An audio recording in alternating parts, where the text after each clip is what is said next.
সৰুকালৰ কাহিনী এটা আপোনালোকক শুনাম বুলি আহিছোঁ। এইটো শুনক আৰু আমোদ লওক।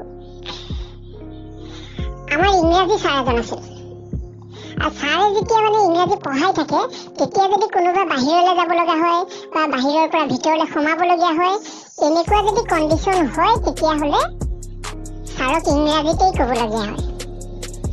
আৰু যেতিয়া সেইদিনাখন মোৰ অকণমান স্কুললৈ যোৱা দেৰি হৈছিল, মই গৈ আছোঁ দৌৰি গৈ আছোঁ।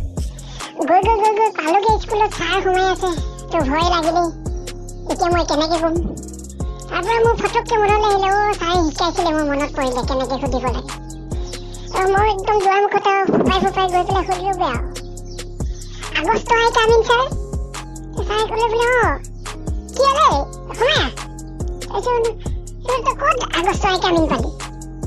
তোক মই কেতিয়া এনেকৈ শিকালোঁ? তাৰপিছত কৈছে বোলে মই ক'লো বোলো নহয় ছাৰ, আপুনি শিকাইছিলে আকৌ, আপুনি কেলে কি আগতে শিকোৱা নাছিলে?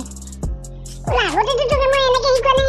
নহয়, আপুনি ছাৰ মে' মাহতহে শিকাইছিলে। মে' মাহত আপুনি শিকাইছিলে মে' আই কাম ইন ছাৰ।